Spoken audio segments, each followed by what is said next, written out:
Shannon Witters, productivity coach out in Pleasanton, California. And I'm here in Stockton, California this morning with Imran Poladi, team leader. And this week, they restarted Power Hour in their market center. You know, some market centers have let it fall away a little bit. And last week, Imran called and said, we're restarting Power Hour. Send us some great scripts because we're going to get going again on Tuesday. So yesterday, Imran's agents took the scripts that I sent them to make some great warm calls to their database and using the premise of Imran having a contest for them. The results that they had were phenomenal. Can you tell us a little bit about it, Imran? Well, we had 8 agents participate in the event, and the 8 agents took 90 minutes of focused calling to their sphere. Come to find out, with 8 agents in 90 minutes, came up with 25 referrals, 13 appointments, and 2 listings that came from these phone calls. The listing appointments were, hey, can you come over? We'd love for you to be our listing agent. Pretty amazing to make phone calls and get listings. And you know, I just got done teaching a class here in the Market Center as a follow-up to yesterday's Power Hour. And one of the things that we realized was that a lot of agents are chasing bad leads, trying to squeeze them and make them into good leads. They're trying to turn B and C leads into A leads. And that absolutely is the reason for having consistent power hours in your market center.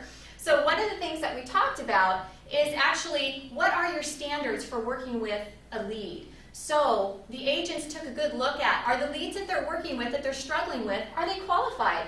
Are they motivated? And are they loyal?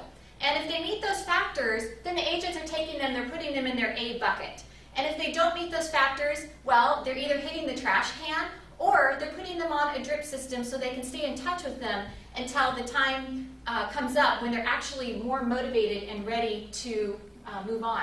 One of the things that I was telling Shannon about is that we have our agents focus on 3 things on every call. Number 1, can they get direct business, immediate business from that phone call? If not, number 2, can they get a referral from that phone call?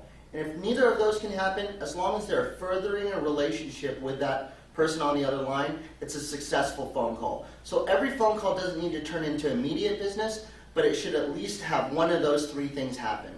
Another item that we talked about in today's class was lead follow-up. How many agents have a shoebox or a database or a desk that has leads laying all over it or leads that haven't been followed up with?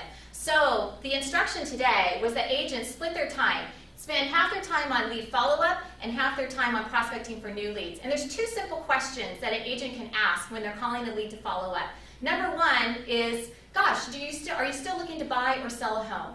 Second question is, great, when can we set a time this week to get together?